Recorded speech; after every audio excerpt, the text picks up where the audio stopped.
Q TV news में स्वागत है आप सभी दर्शकों का। मैं आपके साथ मोहम्मद यूसुफ। आज हम बीजापुर शहर में एक ऐतिहासिक कार्यक्रम जो कल होने वाला है उस जगह पर पहुंचे हुए हैं। आप देख सकते हैं हमारे पीछे के एक प्रसिद्ध स्वामी जी जो है वो बीजापुर जिले में हो या पूरे कर्नाटक में हो पहली बार आ रहे हैं, जिनका नाम धीरेन्द्र शास्त्री जी है। और ये जो है मध्य प्रदेश के भागेश्वर धाम के पीठाधीश भी हैं। और ये जो है दिव्य दरबार के जरिए से लोगों की मन की बात जो है बताते हैं। और इनकी लोकप्रियता जो है देश ही नहीं बल्कि विदेश में इंटरनेशनल लेवल पर भी है। और कर्नाटका में ये पहली बार जो है हमारे प्रकाश चौहान के नेतृत्व में, जो बंजारा समाज के राज्य अध्यक्ष हैं, इनके नेतृत्व में जो है वो बीजापुर जिले में आ रहे हैं। और आप देख सकते हैं कि हमारे पीछे लाखों का मजमुआ रुक सके इस तरीके का इंतजाम किया गया है। और अनुमान लगाया जा रहा है कि 8 से 10 लाख लोग जो है आसपास के डिस्ट्रिक्ट, आसपास के तालुके से भी पहुंचने की जो है वो उम्मीद जताई जा रही है। आप देख सकते हैं कि यहाँ पर कई क्या है। ಎಲ್ಲರಿಗೂ ನಮಸ್ಕಾರ। ಮೊಟ್ಟ ಮೊದಲ ಶ್ರೀ ಸಂತ ಶಿವಲಾಲ್ ಮಹಾರಾಜರ ಜಯಂತಿಯ ಹಾರ್ದಿಕ ಶುಭಾಶಯಗಳು ಹೇಳ್ತಾ,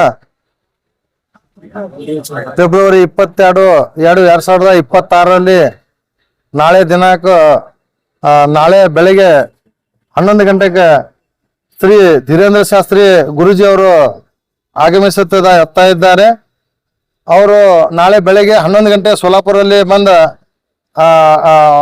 ಅಲ್ಲಿ ಹೋಗಿ ನಾವು ರಿಸೀವ್ ಮಾಡ್ಕೋತೀವಿ ಧೀರೇಂದ್ರ ಶಾಸ್ತ್ರಿ ಗುರುಜಿ ಅವರಿಗೆ।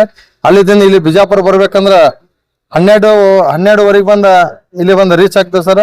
ಇಲ್ಲಿ ಬರೋಣ ಅವರು ನಮ್ಮ ಸರ್ಕಲ್ ಭೂಮಿ ಪೂಜಾ ಉದ್ಘಾಟನೆ ಈ ಕಾರ್ಯಕ್ರಮಕ್ಕೆ ಬಸವಣ್ಣ ಪಾಟೀಲ್ ಯತ್ನಾ ಸಾಹೇಬ್ರು ಇರ್ತಾರ, ಎಂ ಬಿ ಪಾಟೀಲ್ ಸಾಹೇಬ್ರು ಇರ್ತಾರ, ಶಿವಾನಿ ಪಾಟೀಲ್ ಸಾಹೇಬ್ರು ಇರ್ತಾರ, ಇಜುಗೌಡ್ರು ಇರ್ತಾರ, ಸುನಿಲ್ ಗೌಡ್ರು ಇರ್ತಾರ, ಹಾಗೂ ನಮ್ಮ ಧರ್ಮಗುರುಗಳು ಎಲ್ಲರೂ ಇರ್ತಾರ।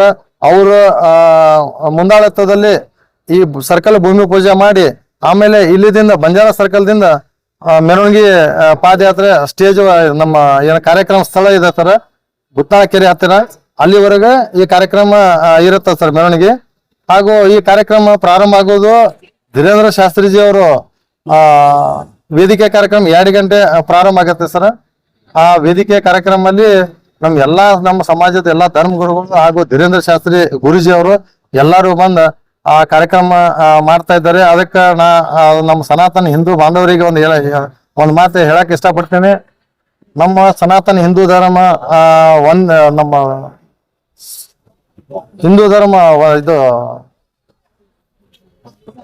ಸನಾತನ ಹಿಂದೂ ಧರ್ಮ ರಕ್ಷಣೆ ಆಗ್ಬೇಕು, ಧರ್ಮ ಒಕ್ಕಟ್ಟಾಗ್ಬೇಕಂತೇಳಿ ಒಂದು ನಿರ್ಣಯ ತಗೊಂಡ ಪಾದಯಾತ್ರೆ ಮೂಲಕ ಹಾಗೂ ಕಥಾ ಮಾಡ್ಕೋತ ಇಡೀ ಭಾರತ ದೇಶದಲ್ಲಿ ಸುತ್ತಾಡ್ತಿರುವ ಶ್ರೀ ಧೀರೇಂದ್ರ ಶಾಸ್ತ್ರಿ ಗುರೂಜಿ ಅವರು ಬರ್ತಾ ಇದ್ದಾರೆ। ಇದು ಮೊಟ್ಟ ಮೊದಲು ನಮ್ಮ ಬಿಜಾಪುರ ಕರ್ನಾಟಕದಲ್ಲಿ ನಮ್ಮ ಬಿಜಾಪುರಕ್ಕೆ ಬರ್ತಾ ಇದ್ದಾರೆ। ಹಾಗಾಗಿ ನಮ್ಮ ಎಲ್ಲಾ ಹಿಂದೂ ಬಾಂಧವರಿಗೆ ಒಂದು ಕಳಕಳಿ ವಿನಂತಿ ಏನಪ್ಪಾ ಅಂದ್ರ, ಇಂಥ ಗುರೂಜಿ ಅವರು ಬರ್ತಾ ಇದ್ದಾರೆ, ಅವರ ಆಶೀರ್ವಾದ ತಗೋಬೇಕು ಹಾಗೂ ಎಲ್ಲರೂ ಬಂದು ಈ ಕಾರ್ಯಕ್ರಮ ಯಶಸ್ವಿ ಮಾಡಬೇಕು। ಏನೋ ಗಲಾಟೆ ಆಗ್ಲಾರ್ದಂಗ, ಏನೋ ಧಕ್ಕೆ ಏನೋ ಆಗ್ಲಾರ್ದಂಗ ಈ ಕಾರ್ಯಕ್ರಮ ಯಶಸ್ವಿ ಮಾಡ್ಬೇಕಂತೇಳಿ ತಮ್ಮ ಮೀಡಿಯಾದ ಮುಖಾಂತರ ವಿನಂತಿ ಮಾಡ್ಕೊತೇನೆ ಸರ್। ಶಿವರಾಮ್ ಮಹಾರಾಜ್ ಕಿ ಜೈ, ಜೈ ಶ್ರೀರಾಮ್, ಜೈ ಶಿವರಾಮ್ ಜೈ। ನಾವು ಕಾರ್ಯಕ್ರಮದಲ್ಲಿ ಎಷ್ಟು ಜನ ಸೇರ್ಬೋದು ಸರ್? ಸುಮಾರು 1,10,000, 1,20,000 ಸೇರ್ಬೋದು ನಮಗೆ ಇದು ಅದ ಸರ್, ಅಂದಾಜ್ ಇದೆ ಸರ್। ಎಷ್ಟು ಸೇರ್ತಾರ ಆ ಭಗವಂತನ ಇಚ್ಛಾ, ಅವ್ರ ಭಕ್ತರ ಎಲ್ಲೆಲ್ಲಿ ಅದಾರ, ಅವ್ರು ಎಷ್ಟು ಜನ ಸೇರ್ತಾರ ಬಂದಿಂದ ಗೊತ್ತಾಗುತ್ತೆ ಸರ್। ಭಾಗೇಶ್ವರ್ ಬಾಬಾ ಅವರು ಫಾಲೋವರ್ಸ್ ಹಾಗೂ ನಮ್ಮ ಶ್ರೀ ಸಂತ ಶಿವಲಾಲ್ ಮಹಾರಾಜರ ಭಕ್ತಾದಿಗಳು ಎಷ್ಟು ಜನ ಅದಾರ ನಾಳೆ ಬಂದ ಮೇಲೆ ಗೊತ್ತಾಗುತ್ತೆ ಸರ್। ಇಲ್ಲ, ಧೀರೇಂದ್ರ ಶಾಸ್ತ್ರಿ ಅವ್ರಿಗೆ ಕರ್ನಾಟಕ ಬಿಜಾಪುರ ಕರೆಸ್ಬೇಕಂತ ಸರ್ ಒಂದು ಫಸ್ಟ್ ನಾವೇನ್ ಮಾಡಿದೇವ್ ಸರ್, ನಮ್ಮ ಶ್ರೀ ಸಂತ ಶಿವಲಾಲ್ ಮಹಾರಾಜರು ಮತ್ತು ನಮ್ಮ ಅಂಬಾಬಾನೆ ದೇವಿಯವರು ನನ್ನ ಕನಸೊಳಗೆ ಬಂತಾರ ಸರ್। ಬರೋಣ ಹಿಂಗ ಶಿವಲಾಲ್ ಜಯಂತಿ ಹಿಂಗ ಮುಂದೆ ಬರಾಕತ್ತೈತಿ ಸರ್, ಸಮಾಜಕ್ಕೆ ಏನೋ ಒಕ್ಕಟ್ಟು ಮಾಡೋ, ಸಮಾಜ ಬಹಳ ಛಿದ್ರ ಆಗ್ತಾ ಇದೆ ಅಂತ ಹೇಳಿ ನನ್ನ ಕನಸು ಬಂತ ಸರ್। ಕನಸು ಬರೋಣ ನಾ ಏನ್ ಮಾಡಿದೆ ಸರ್, ಮುಂದೆ ಶಿವಲಾಲ್ ಜಯಂತಿ ಬರ್ತಾ ಇದೆ, ಇದನ್ನ ಶಿವಲಾಲ್ ಜಯಂತಿನೇ ಮಾಡ್ಬೇಕಂತೇಳಿ ಒಂದು ನಿರ್ಣಯ ತಗೊಂಡೆ ಸರ್। ನಿರ್ಣಯ ತಗೊಂಡು ಅಂದ್ರ ಈಗ ಸಮಾಜದವರು ಬಂದು ಒಕ್ಕಟ್ಟಾಗ್ಬೇಕಂದ್ರೆ ಆಗಂಗಿಲ್ಲ ಸರ್. ಈಗ ನಾವೊಂದು 4 ಜನ ಮಾಡ್ಬೋದು, ಒಂದು ಹಾರ ಹಾಕ್ತಿವಿ, ಪ್ರತಿಯೊಂದು ತಂಡೆಯಲ್ಲಿ ಏನು ಶಿವಲಾಲ್ ಜಯಂತಿ ಆಚರಣೆ ಮಾಡ್ತಾರ ಸರ್. ಆ ತರ ಮಾಡಿದ್ರ ಎಲ್ಲ ಜನ ಕೊಡಂಗಿಲ್ಲ. ಅದಕ್ಕೆ ನಾನೇನ್ ಮಾಡಿದೆ ಸರ್, ನಮ್ಮ ಮಂಗ್ಲಿಬಾಯಿ ಅವರು Bigg Boss winner Hanumanth ji ಅವ್ರಿಗೆ ಕರೆಸಿ ಹೋದ ಜಯಂತಿ ಮಾಡಿದಾರೆ ಸರ್. ಯಾಕಂದ್ರೆ ಸರ್ ನಮ್ಮೆಲ್ಲ ಯುವಕರಿಗೆ ಮೊದಲು ಒಕ್ಕಟ್ಟು ಮಾಡ್ಬೇಕು, ಯುವಕರಿಗೆ ನಮ್ಮ ಸಮಾಜ ಅನ್ನೋದು ಒಂದು ತೋರಿಸ್ಕೊಡ್ಬೇಕಂತೇಳಿ ಅವ್ರಿಗೆ ಕರೆಸಿ ಒಂದು ಜಯಂತಿ ಮಾಡಿದೇವೆ ಸರ್. ಈಗ ಏನ್ ಬೇಕಾಗಿತ್ತು ಸರ್, ನಮ್ಮ ಎಲ್ಲ ಯುವಕರೆಲ್ಲರೂ ಒಕ್ಕಟ್ಟಾಗಿದ್ದಾರೆ ಸರ್. ಇವಾಗ ಈಗ ನಮ್ಮ ಸಮಾಜಕ್ಕೆ ನಮ್ಮ ಧಾರ್ಮಿಕ ನಮ್ಮ ಒಂದು ಒಳ್ಳೆ ಮಾರ್ಗದರ್ಶ, ಒಂದು ಒಳ್ಳೆ ಆಶೀರ್ವಾದ ನಮ್ಮ ಸಮಾಜಕ್ಕೆ ಬೇಕಾಗಿತ್ತು ಸರ್. ಯಾಕಂದ್ರೆ ಸಮಾಜ ಬಿಟ್ಟು ಸಮಾಜ ಕ್ರಿಶ್ಚಿಯನ್ಕ್ ಹೋಗೋದು ಅದೆಲ್ಲ ಆಗೋದು ನಮ್ಮ ಸಮಾಜದಾಗ ಬಹಳ ಹೊರಕ್ ಆಗ್ತಾ ಇದೆ ಸರ್. ಅದಕ್ಕ ಈ ಶ್ರೀ ಧೀರೇಂದ್ರ ಶಾಸ್ತ್ರಿ ಗುರುಜಿ ಅವ್ರಿಗೆ ಕರ್ಕೊಂಡು ಬಂದ ಅವ್ರ ಆಶೀರ್ವಾದ ಕೊಡ್ಸಿದ್ರ, ಅವ್ರ 2 ಹಿತ ನುಡಿಗಳು ನಮ್ಮ ಸಮಾಜಕ್ಕೆ ಒಂದು ಕೊಡ್ಸಿದಂದ್ರ ಅವೆಲ್ಲ ಏನೋ ಒಂದು ಒಳ್ಳೆ ಮಾರ್ಗಕ್ಕೆ ಹೋಗ್ಬೋದು ಅನ್ನೋದು ಒಂದು ಹಿತದೃಷ್ಟಿಯಿಂದ ಅವ್ರಿಗೆ ನಾವು ಕರಿಬೇಕಂತೇಳಿ ಒಂದು ಏನ್ ಆಸೆ ಇಟ್ಕೊಂಡು ಹೋಗಿದ್ದೀವಿ. ಧೀರೇಂದ್ರ ಶಾಸ್ತ್ರಿ ಗುರುಜಿ ಅವ್ರ ಕಡೆ ನಾವು ಫಸ್ಟ್ ಭೇಟಿಯಾಗಕ್ ಹೋದಾಗ ನಾನು ನಾ ಎಲ್ಲವ ಏನಂತೇಳಿ ನಾ ಹೇಳಿದಿಲ್ಲ ಸರ್. ಇನ್ನ ಅಷ್ಟು ದೂರ ಇದ್ದಾರೆ ಸರ್. ನಾ आप कर्नाटक वाले आ जाइए, मैं कर्नाटक आऊंगा, आप तैयारी करो ಅಂತ ಹೇಳಿದ್ರು ಸರ್. ನಿಜವಾಗ್ಲೂ ನನಗೆ ಇಷ್ಟ ಖುಷಿ ಆಯ್ತು ಸರ್. ನಿಜವಾದ ನಾ ದೇವ್ರಿಗೆ ನಾನು ಭೇಟಿಯಾಗಿನತ್ ನಾನು ಮನಸ್ಸೊಳಗೆ ಅನ್ಕೊಂಡೆ ಸರ್. ಯಾಕಂದ್ರೆ ನಾ ಕರ್ನಾಟಕದಿಂದ ಹೋಗಿದ್ದು ನನಗೆ ಗೊತ್ತು ಸರ್, ದೇವ್ರಿಗೆ ಗೊತ್ತ್ರಿ. ಆದ್ರೆ ನಾ ಕರ್ನಾಟಕದಿಂದ ಬಂದಿರಿ, ಕರ್ನಾಟಕ ಆವಂಗ, ಯಾಕಂದ್ರೆ ಅವ್ರಿಗೆ ಆಮಂತ್ರಣ ಕೊಡ್ಬೇಕು, ಇವ್ರಿಗೆ ಕರೆಸ್ಬೇಕನ್ನೋ ಉದ್ದೇಶಕ್ಕೆ ನಾ ಹೋಗಿದ್ರಿ. ನಾ ಬರ್ತೀನಿ ಅಂತೇಳಿ ಅವ್ರು ಮುಂದಿನ ಅವರೇ ಹೇಳಿದ್ರು ಸರ್, ನಾ ಬರ್ತೀನಿ, ನೀವು ತಯಾರಿ ಮಾಡ್ರಿ ಅಂತೇಳಿ.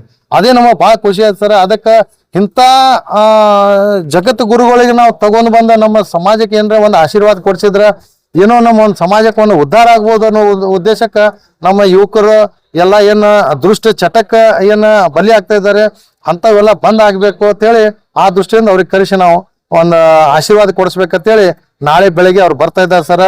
ನೋಡೋಣ ಸರ್ ಅವ್ರ ಆಶೀರ್ವಾದನ ಎಷ್ಟು ಜನ ಇದು ಮಾಡ್ತಾ ಇದ್ದಾರೆ ಸರ್. ಅಂದ್ರ ಅಂತ ಗುರುಗಳಿಗೆ ನೀವು ಕರ್ಸಿದಂದ್ರ ಅವ್ರು ಬಿಜಾಪುರಕ್ಕೆ ಬರ್ತಾ ಇದ್ದಾನ ವಿಶೇಷ ನಾವು ಪುಣ್ಯ ಮಾಡಿವಿ ಅಂತೇಳಿ ಎಷ್ಟೋ ನಾನು ಸೌಡ್ ಇಲ್ಲ ಸರ್. ಫೋನ್ ತೋರ್ಸ್ಬೇಕಂದ್ರ ಅಷ್ಟು ಫೋನ್ಗಳು ಬರತ್ತಾವ ಸರ್. ಈಗ ಪ್ರತಿಯೊಂದು ಪ್ರವಚನದಾಗ ದೇವ ದರ್ಬಾರ್ ಅಂತ ಮಾಡ್ತಾರೆ. ಪ್ರತಿಯೊಬ್ಬರು ಪರಿಚಯ ತೆಗಿತಾರೆ.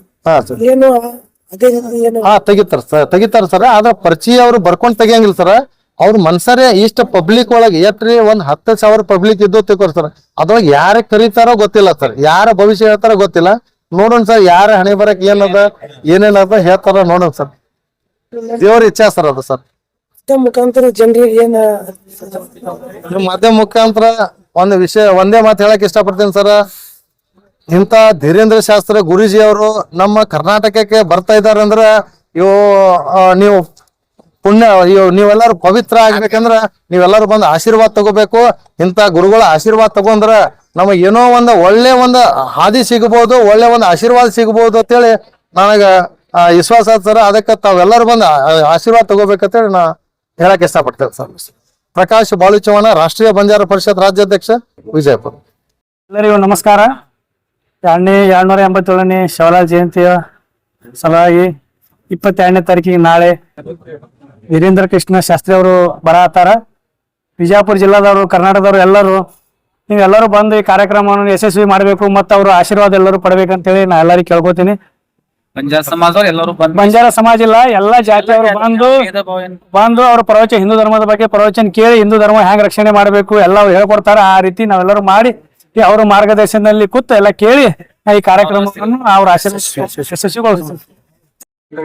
ಮತ್ ಇನ್ನೊಂದು ನಮ್ಮ ಸಮಾಜದ ಬಗ್ಗೆ ನಮ್ಮ ಪ್ರಕಾಶ್ ಚವ್ಹಾಣ ಅಣ್ಣವರು ಬಹಳ ಕಳಕಳಿಯನ್ನು ಹೊಂದಿದ್ದಾರೆ.